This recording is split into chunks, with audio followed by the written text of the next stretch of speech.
नमस्कार दोस्तों, तो આજના વિડીયોમાં આપણે ધોરણ 7 વિજ્ઞાન વિષયની 18 એપ્રિલ 2024ના રોજ લેવાનારી 80 ગુણની દ્વિતીય સત્રાંત પરીક્ષાનું સંપૂર્ણ પેપર સોલ્યુશન જોવાના છે। એ માટે વિડીયો પૂરો જોજો, વિડીયોને લાઇક કરજો, તમારા બધા મિત્રો સાથે શેર કરજો। તો ચાલો શરૂ કરીએ આજનો વિડીયો।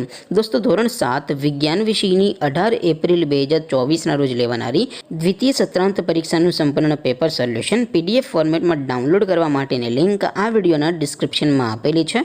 તેના પર ક્લિક કરીને તમે સંપૂર્ણ પેપર સોલ્યુશનની પીડીએફને સૌથી પહેલાં ડાઉનલોડ કરી શકો છો। અથવા તો દોસ્તો, સોલ્યુશનની પીડીએફ ડાઉનલોડ કરવા માટે તમારે ગૂગલ ઉપર સર્ચ કરવાનું છે www.mygkguru.in। આ વેબસાઇટ તમે સર્ચ કરશો એટલે જે પહેલી લિંક આવશે એના ઉપર તમારે ક્લિક કરવાનું છે। જેવું ક્લિક કરશો એટલે સોલ્યુશન માટેની mygkguru.in આ વેબસાઇટ ઓપન થઈ જશે। વેબસાઇટ ઓપન થયા પછી તમે સ્ક્રોલ કરીને થોડાક નીચે જશો તો ત્યાં તમને પેપર સોલ્યુશન માટેના ધોરણ વાઇઝ લીલા રંગના બોક્સ જોવા મળશે।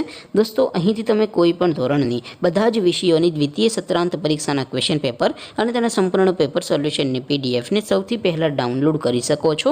જેમ કે દોસ્તો, અત્યારે હું ધોરણ 7 માટે ધોરણ 7 વાળા બોક્સ ઉપર ક્લિક કરીશ। જેવું ક્લિક કરશો એટલે નવું પેજ ઓપન થશે। નવું પેજ ઓપન થાય એમાં તમે સ્ક્રોલ કરીને થોડાક નીચે જશો તો ત્યાં તમને ધોરણ 7 પેપર સોલ્યુશન 2024નું એક બોક્સ જોવા મળશે। જેમાં દોસ્તો નીચે લખેલું છે ધોરણ 7 સાયન્સ પેપર। તેની સામે ડાઉનલોડ બટન છે, તો એ ડાઉનલોડ ઉપર ક્લિક કરશો તો ધોરણ 7 વિજ્ઞાન વિષયની દ્વિતીય પરીક્ષાનું પ્રશ્નપત્ર પીડીએફ ફોર્મેટમાં ડાઉનલોડ થઈ જશે। તેની નીચે લખેલું છે ધોરણ 7 સાયન્સ સોલ્યુશન। તેની સામે પણ ડાઉનલોડ બટન છે, તો એ ડાઉનલોડ ઉપર ક્લિક કરશો તો ધોરણ 7 વિજ્ઞાન વિષયની દ્વિતીય પરીક્ષાનું સંપૂર્ણ પેપર સોલ્યુશન પીડીએફ ફોર્મેટમાં ડાઉનલોડ થઈ જશે। તો દોસ્તો, આવી રીતે તમે ધોરણ 7ના બધા વિષયોની દ્વિતીય પરીક્ષાના ક્વેશ્ચન પેપર અને તેના સંપૂર્ણ પેપર સોલ્યુશનની પીડીએફને www.mygkguru.in આ વેબસાઇટ પરથી ડાઉનલોડ કરી શકો છો। તેમ છતાં કોઈ ક્વેરી હોય, કોઈ પ્રશ્ન ન સમજાતો હોય તો નીચે કોમેન્ટ કરીને પૂછી શકો છો। અધરવાઇઝ આપણે નવા વિડીયોમાં મળીશું, ત્યાં સુધી રજા આપો।